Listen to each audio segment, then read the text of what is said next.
The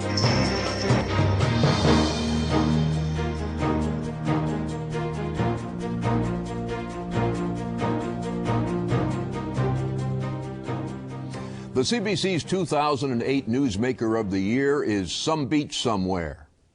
On September 27th at the Bluegrass Stake at the Red Mile in Lexington, Kentucky, his winning time was 1:46.4. The colt was the fastest 3-year-old in harness racing history. Some Beach Somewhere, owned by Schooner Stables of Truro, Nova Scotia, ran his first races at the Truro Raceway when he set 4 world records and won $3.4 million. It lightened the heart of every maritime horseman and woman and renewed memories of summer evenings at the harness racing track. In a year of change and challenge, Obama, the coalition, recession, the brilliant colt Some Beach Somewhere was our happy distraction. Every year needs one. That 6 Maritimers with a dream to win it all could do just that makes Some Beach Somewhere our Newsmaker of the Year. And given that a colt, no matter how fast, is a lousy conversationalist, we have opted for the trainer and co-owner of Some Beach Somewhere, Brent McGrath, who joins me now. Welcome to this program. Nice to meet you. Thank you very much. Nice to meet you. Your partners in your syndicate in Truro sent you to Lexington, Kentucky in 2006. What happened there? I was looking for a colt. I had actually gone on my own and had spoke to the syndicate members about their interest in getting in a horse. Some of them had been in on horses with me in the past, and some hadn't. I just went looking for a colt, and I was looking for a colt that was Ontario sired, that he could race in the Ontario Sire Stakes program. Tell me about the auction at which you bought this animal. It's a very, very high-class facility in Lexington, Kentucky. They sold about 1,000 horses there, and starting on Wednesday, ending on Sunday. They sell in the evening and race in the. They race in the afternoon and sell horses in the evening. And it's a big week for harness racing, whether you're into racing or just an enthusiast or a fan. And I went for the whole experience. I wanted to go to see the races in the afternoon. I wanted to find a horse, and if I found a horse that suited me in my price range, I was going to bring him home. Where did you first see Some Beach Somewhere? He was in a stall. The girl that Stephanie Smith that had raised him, her sister and her have a consignment that they sell the horses every year. And I was just basically walking up and down the aisle, sticking my head into a stall and seeing if I liked the first impression. Didn't see him race? No, he'd never had a harness on him. I see. So, and he's 1 at this point? 1-year-old, yeah. Right. So what struck you about Some Beach Somewhere when you first laid eyes on him? Just his presence, good-looking, strong-looking horse. Right. And then, of course, I didn't know what breed I was looking at. I didn't know he was Ontario sired at the time. I knew that he was a good-looking horse, and I look at the breeding posted on his door, and geez, that intrigued me also. So I just got him out and had a closer look at him, and that's where it started. Liked him. Yes. But had no idea that he was as great as he turned out to be. Oh, no, I mean, you know, there's no way of knowing You're that. betting it, that you're taking a chance. I was looking for a horse to have a little fun with that had a shot. I guess he had a shot. So, okay, so you go to the what do they have, an auction ring? Yeah. And they parade the horse? Yes. And are you a quick bidder or a slow bidder? I'm very quick. You're fast? Fast. Okay. I started them off at $12,000. Right. They started out at looking for 50, 40, 30, 20. Somebody was driving the price up? No, they hadn't started. They hadn't got a bid. So right. I open them up at 12, and away we go. And somebody jumps out at 20. I think I'm getting him at 20. Bet you that guy regrets that decision. Yeah, or probably the guy that got out at 39 probably regrets it even more. Yeah, probably. And you got him for 40? Yep. All right. Brought him back to Truro. Back to Truro. To do what? Prep him, train him, educate him, get the harness on him, put him through his paces, see what we had. You know, it's a dream all winter every time you go to the sale. It doesn't matter whether you buy a $5,000 a year, only a $2,000 one or a $500,000 one. When did you know, geez, we're on to something here? Really didn't know that until he set a world record as a 2-year-old. I'm not one to look for anything special out of them. Just do what I ask you to do, and hopefully do it within yourself and comfortable. You actually drove him in his first training races in Truro, right? In his first 3 qualifying races, I drove him, yeah. Yeah. And what did he go? 2-4 his first time, 2-2 his second, and 2 minutes his last time. Pretty good. Yeah, he was good, and he came home in 28 seconds. Okay, so you came off the sulky that day, and you said, we are on to something here. No, I really didn't.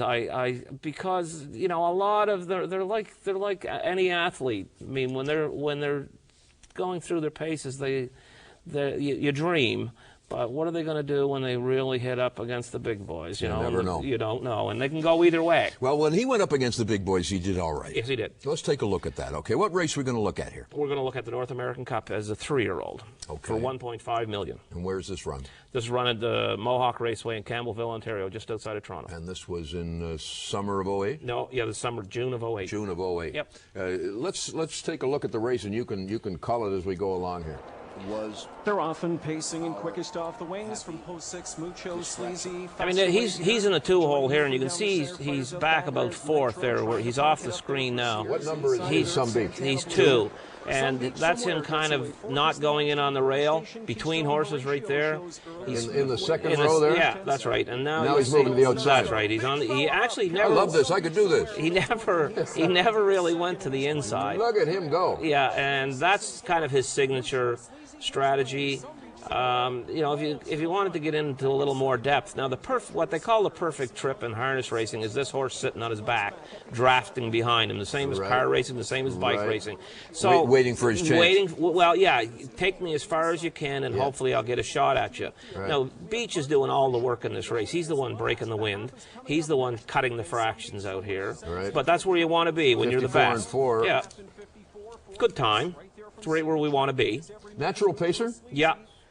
Very, very true gated. See how much much smoother he is than the horse in behind him there? Yes, you know, he just flows. He's got a very good gait. And McDonnell is not giving him anything at this point, sitting back. No, but that's common at this point in the race. Yeah, he's in his 3rd quarter, so he's just waiting to see who's coming and how hard they're going to come. Right. He's trying to go fast enough that they don't get right up beside him, but not too fast to tire him out.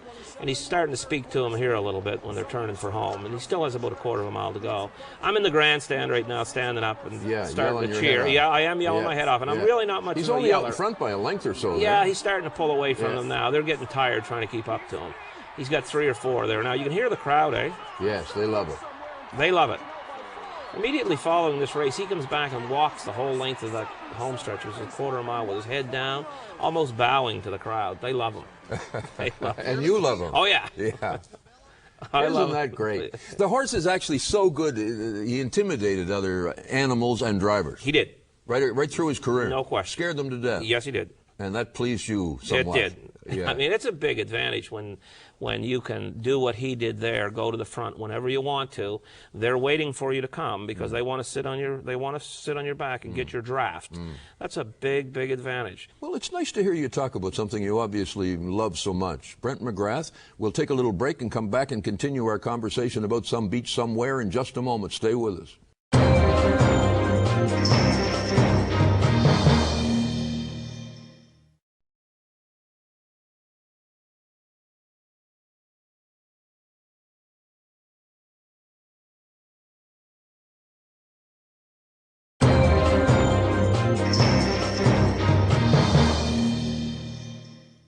The CBC's 2008 Newsmaker of the Year is the 3-year-old colt, Some Beach Somewhere. His owner and trainer is with me now, Brent McGrath. Did you grow up around horses? I did. I grew up in Bible Hill, and the track in Truro was in Bible Hill. And probably about grade 5, grade 6, I started getting involved in cleaning harness and cleaning stalls and doing little jobs that I could do and pick up a little bit of cash. How did your mother feel about that? She was okay with it. Dad was a race fan, so... You mean it was okay you hang around the track? All those people, you know, those old guys? Yeah, that was all right. Yep. Okay. Yeah, there's lots worse places to hang around. But then you got into the car business.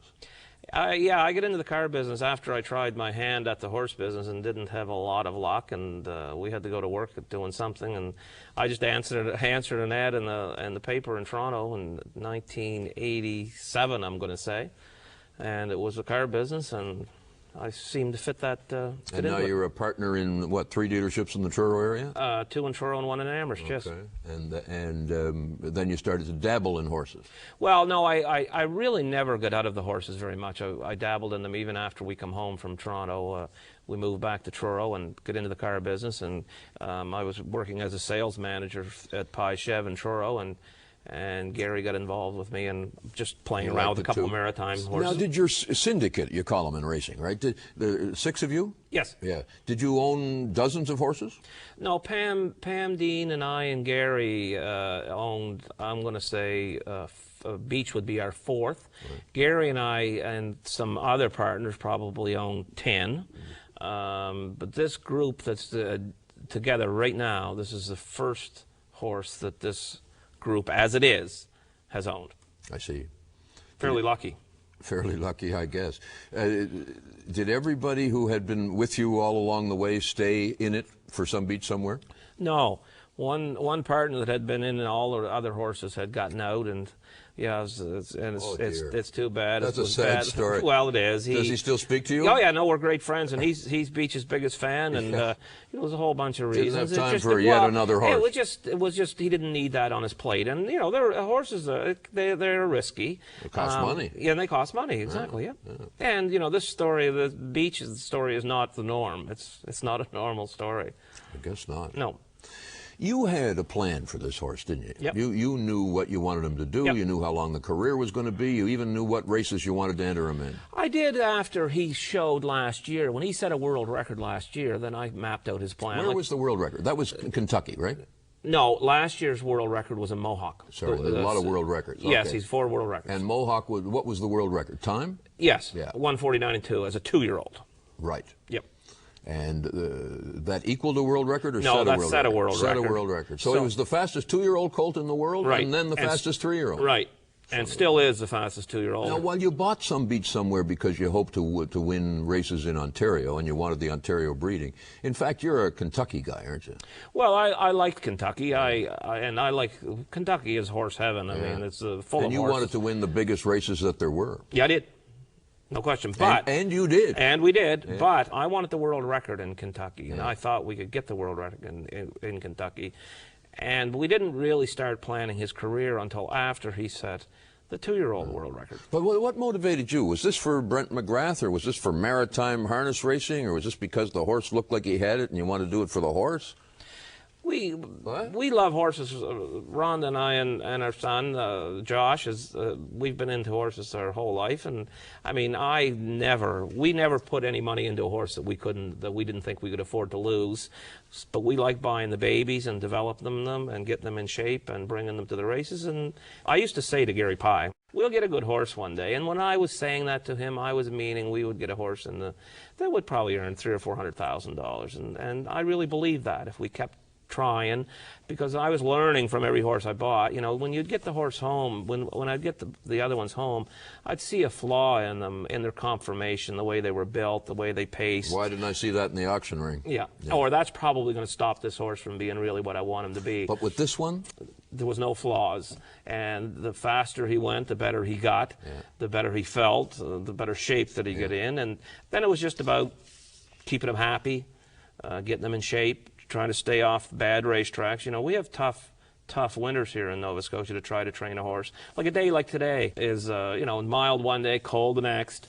It's hard to keep the racetrack in good shape on those type of days, and it's hard to take a horse like him on a bad racetrack. So there must have been a moment. His career is over now. Yeah. Short career. Yeah. 2 years of racing. Really. Well, no, his new career is just beginning. At stud. Yes. Yeah. But as a runner. Yep. What was the greatest thrill?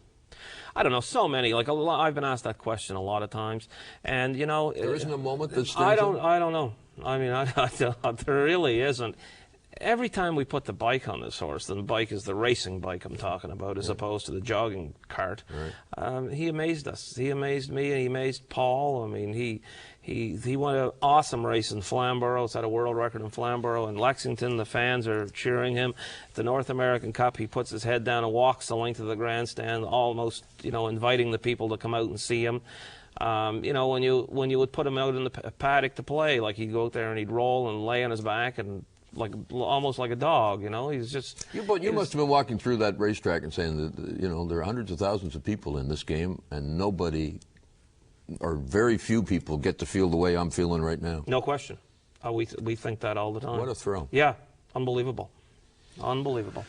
Back to talk further about a great horse and a great sense of sportsmanship.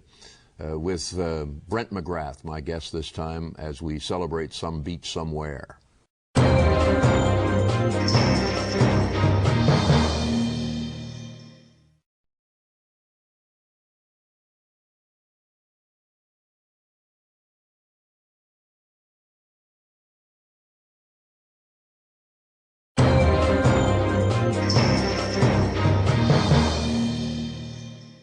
We're back now with Brent McGrath, who is the trainer and co-owner of the 2008 Newsmaker of the Year, the 3-year-old colt, Some Beach Somewhere.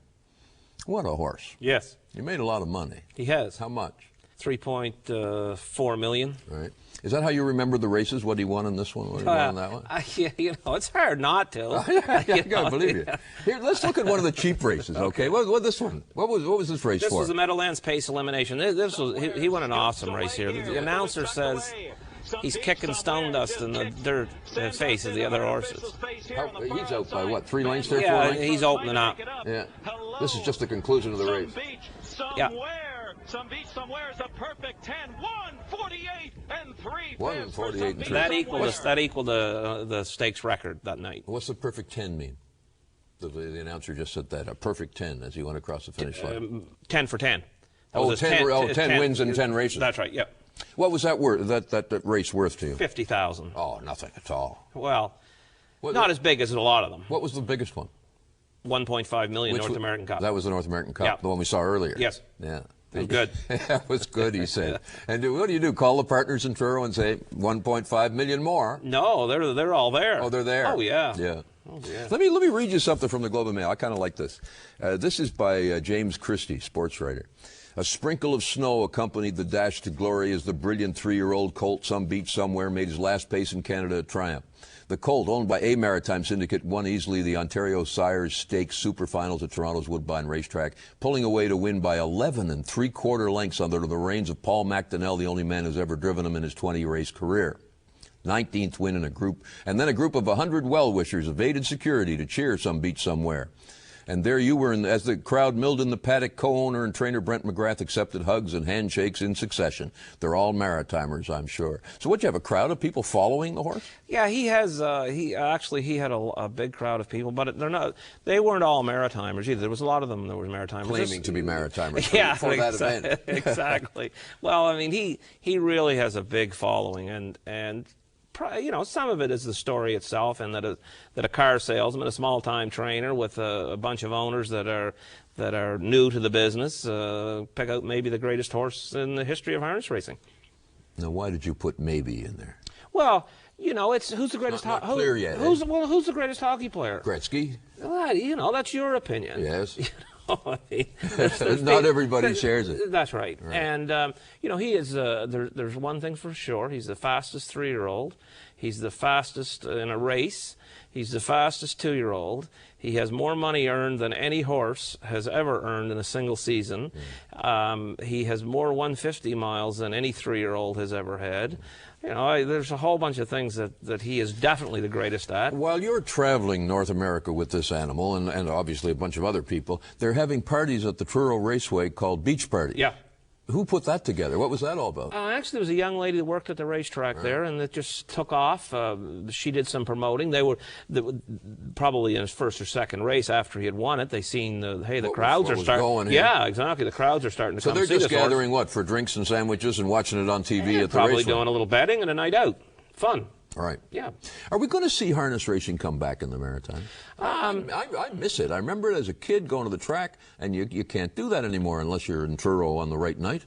Or in Inverness in the summertime. Yeah, and there's a lot of competition for the entertainment dollar, and I mean that's what harness racing is. It is a night out of entertaining. Sure. I think he's certainly revitalized it some. I hope that it catches on, and it is a good game. It's a good sport. It's a night that you can go out and have some fun and not spend a whole bunch of money. Rich fellows from Truro put a track together. You made all this money. Probably not a great business model. You know, it's tough. It's a way to lose money, isn't it? It's tough. Yeah, it is. So, but what we need is a track in Halifax. I think that's what the Maritimes needs. I mean, the Halifax is the biggest city in the Maritimes. Do something about it. Actually, I do think there should be a track in the Maritimes, and there has been a push on for a lot of years trying to get a track in the Maritimes, or trying to get a track in Halifax since Sackville Downs is closed, and they haven't had a lot of luck. What were you about to tell me? Well, maybe this will bring it back to the forefront, and maybe something will happen. I mean, I would certainly put my 2 cents worth in if they could get some interest going. 2 cents or more, maybe. Yeah, maybe. How much money did you make off this horse? I mean, the horse has made $3.4 million. Yeah, you said that already. Yeah, I mean, that's, what's it worth at stud? I don't know. I mean, you don't know what they're worth at racing. He's going to. But they say $10 million. Well, yeah, I wouldn't sell my share for $10 million. You wouldn't. What would you sell this horse for tomorrow? Come on. I think he's probably closer to $15 million. Yes, that's my opinion. Wow. That's something. Mm-hmm. You're like a car salesman, though. You don't like to go right price. Well, I don't. Well, it's whatever you're prepared to pay. Well, I mean, that's what tells you the true value of something, what you can get for it. I suppose that's true. What are you going to do next, my friend? Got another one? No. Going to go looking for another one? No, we're going to, Ron and I are going to invest in racing into his babies. We'll probably have maybe a piece of one or two beforehand, but our next serious venture into the harness racing game will be when his babies get to the sales. Will you bring those colts to Truro? Yeah, I would think that would be the plan. I mean, we've made out he made out fine. I mean, we took some criticism about training a horse. Once he set a world record as a 2-year-old, bringing him back to Truro. You know, why are you not taking him to Pompano, to Florida? Take him to a real track. Yeah, take him to the climate more so than the track. I mean, Truro's racetrack is probably as good a half-mile track as there is anywhere. Nothing wrong with it. Nothing wrong with it at all. And the expertise in Truro? Yeah, it's fine. Oh, the horsemen in the Maritimes are as good as the horsemen and women are as good as they are anywhere. But the climate's tough. Yes. It's tough. Yes. So you'd like to find another one, though, wouldn't you? Oh, yeah. Do it again. Yeah, one just a little better. You're only a young man. Yeah, exactly. Well, congratulations on what you achieved here, Thank you. and your colleagues and the horse. Give him our best. I will. Thank you very much, Brent. Nice to meet you. Thank you, Jim. Okay. Appreciate it. Brent McGrath has been my guest. His horse, Somebeachsomewhere, the newsmaker of the year in Nova Scotia for 2008. We thank you for watching the program. Hope you enjoyed the conversation. See you soon.